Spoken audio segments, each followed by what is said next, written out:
Hey, welcome back to another episode of Big Sticks, folks. Today I'm in one of those giving moods. I want to go fishing, so why not talk fishing, right? So right now, what I wanted to cover is line twist. And line twist gets on my freaking nerves, especially when I'm fishing light line applications for, say, crappie, panfish, or trout. Sometimes going down into the 2-pound test, 3, 4, all the way up to 6 is about as high as I go when I'm fishing for those species. And in those applications, typically I'm fishing baits with smaller jigs, so like 1/32, even 1/64, 1/16. 1/8 isn't too bad. But when you're working with light line, it's imperative that you don't have line twist in it. It's one of the main reasons why you end up with wind knots. And wind knots, when you're casting out there and you just see your line get all fouled up, it sucks. Let's just put it that way. And when I'm on a school of crappie, I want to stay on that school of crappie. I don't want to have to reel in my stuff and retie and worry about that line twist. So the way I alleviate that is the way I spool it. Now, a few months back, I purchased this piscifun multi-line spooler or line spooling device, and this one is great. And the reason why I say it is because it's different from what we've traditionally done. Now, if you're like me, you've probably had your kid or your wife stick the spool on a screwdriver and try to add tension to it, and you reel it in. Now, that's okay when you're using level wind or open face reels.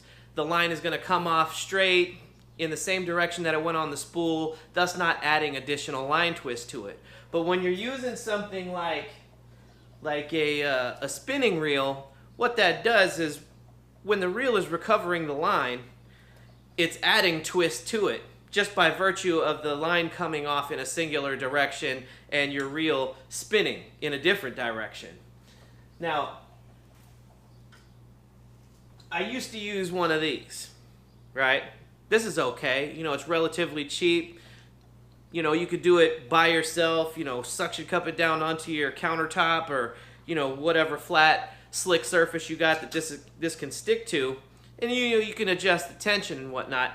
But that's only okay, again, in an application where you're using a reel like so, right? Because it's not going to add any additional line twist. Now, with this thing, what I really, really like about it is that you have the ability to adjust the tension. You can also put this thing on just by virtue of the lock. You could put it on any pole. Doesn't matter the diameter. This thing will adjust to it. It has the ability to stay stationary and locked in place, or I can undo it. And when I reel, now, it twists with it as it comes off. So it's coiling the line the same way that it went on there, thus not adding any more line twist to your reel. Now, I find that highly, highly beneficial all the time now. And it's one of the main reasons why I only use this tool now to spool all of my rods. So, with that being said, folks, I hope you find what I've given you beneficial. And until next time, folks, Big Sticks out.